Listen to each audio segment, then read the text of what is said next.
Thursday evening, we're going to start with the elephant in the room, and it's that we could really use some rain. Have I said that enough today? Well, guess what? I'm saying it again. You can see the reason why here as we look at the newest version of the drought monitor. This came out today with data up to this past Tuesday. That's how it works every week, right? The data goes to Tuesday, the map's released on Thursday, and here it is. You can see there's a lot more yellow on the screen than what we had last week. That yellow representing the dry conditions or abnormally dry conditions now in areas like Bristol County, the entire county, not just the South Coast, Plymouth County as well, Kent County, Newport County, and South County, all in that dry area. We are looking at moderate drought for the Cape and parts of the North Shore as well.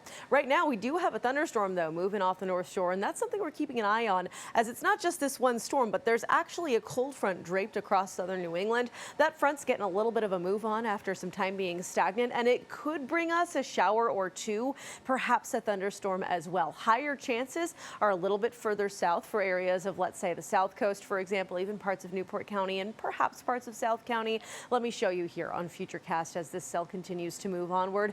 Again, we really do need some rain, so it's not such a bad thing if we could get a little out of this cold front, but it's going to be very, I would say, spotty. You either get it or you don't, and that's what we're looking at here on Futurecast as we continue on through the evening. Again, we could have not just a shower, but a thunderstorm as well with some heavy rain involved. Make sure you're keeping an eye to the sky later this evening, and of course, we'll be here to help you through anything that comes our way. Other than that, tonight is relatively quiet after this front's passed. Is really just some clouds left over, and even those are on the way out as we head into tomorrow morning. Temperatures in the upper 60s as you wake up tomorrow, and then into really the upper 70s, low 80s, very close to average for our highs tomorrow afternoon.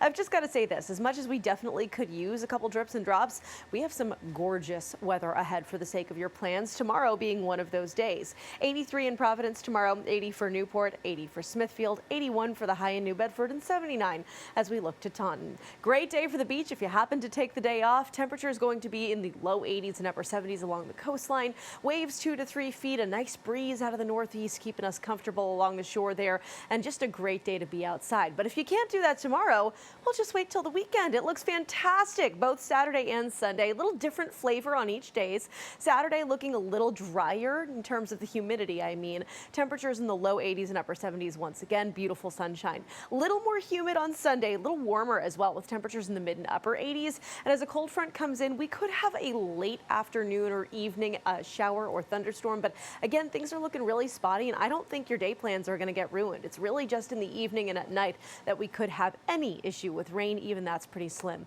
All right, I'm going to show you the 7-day, and then we have to get into the tropics here. So as we get into Monday after that front's gone, once again, we're looking beautiful with sunshine, temperatures in the upper 70s, and we stay below average as we look into next week. All right, let's look to the Atlantic Basin here as we're still tracking Tropical Storm Erin. This storm is poised to be the first hurricane of the year. It's pretty close at this point with those gusts getting up to 70 miles per hour, still moving west through the Atlantic waters, and then curving out to sea a couple hundred miles from the eastern seaboard. So that begs the question, are we in trouble here?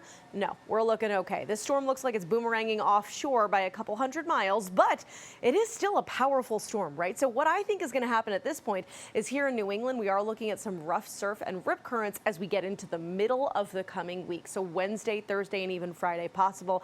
Of course, we'll keep an eye on this and everything else in your forecast and keep you posted.